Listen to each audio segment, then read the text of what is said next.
முல்லை பெரியாறு அணையின் நீர்மட்டத்தை 136 அடிக்கு குறைக்க வேண்டும் என்ற கேரள அரசின் கோரிக்கையை மூவர் குழு நிராகரித்துள்ள நிலையில் செவ்வாயன்று அணையின் நீர்மட்டம் 138 அடியை எட்டியது. கேரள மாநிலம் இடுக்கியில் உள்ள முல்லை பெரியாறு அணை பாதுகாப்பாகவும் பலமாகவும் இருப்பதாக கடந்த மே மாதம் 7ஆம் தேதி அணையின் நீர்மட்டத்தை 142 அடியாக உயர்த்த உச்சநீதிமன்றம் அனுமதித்தது.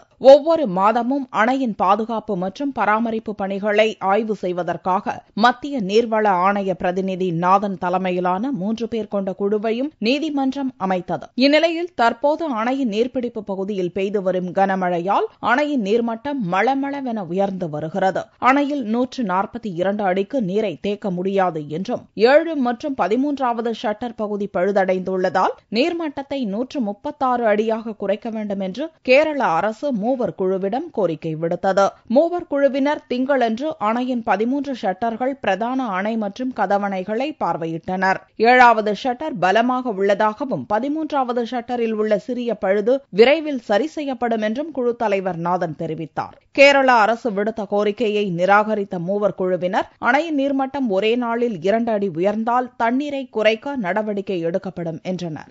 இன்றைய நிலவரத்தில் இருந்து படி 2 அடி ஒரே நாளில் ஏறுமாயின் immediately Tamil Nadu government gate operate பண்ணி கொஞ்சமாக ஃப்ளட்டை ரிலீஸ் பண்ணுவார்கள் என்ற உறுதியை தமிழ்நாடு கவர்மெண்ட் அளித்திருக்கிறார்கள். செவ்வாயன்று காலை நிலவரப்படி அணையின் நீர்மட்டம் 138 அடியை எட்டியதால் தேனி மாவட்ட விவசாயிகள் மகிழ்ச்சியடைந்தனர். கேரளாவில் தொடர்ந்து மழை பெஞ்சிட்டு இருக்கிறதுனால முல்லை பெரியாறு அணை நீர்மட்டம் உயர்ந்துகிட்டு இருக்கு. உச்ச நீதிமன்றத்தில் 142 அடி உயர்த்தறதுக்கு அனுமதி கொடுத்ததுக்கப்புறம் இப்போதான் அங்கே தொடர்ந்து மழை பெஞ்சு அந்த நீர்மட்டம் உயர்றது ரொம்ப சந்தோஷமா இருக்கு. அதனால நாங்கள் தேனி மாவட்ட மக்கள் ரொம்ப சந்தோஷத்தில் இருக்கோம். தொடர்ந்து மழை பெய்யணும்னு நாங்கள் வேண்டிக்கிறோம். கேரள அரசின் கோரிக்கை நிராகரிக்கப்பட்ட நிலையில் ஓரிரு தினங்களில் அணையின் நீர்மட்டம் முழு கொள்ளளவான 142 அடியை எட்டும் என்று தமிழக பொதுப்பணித்துறை அதிகாரிகள் மற்றும் தேனி மாவட்ட மக்கள் மிகுந்த எதிர்பார்ப்புடன் உள்ளனர்.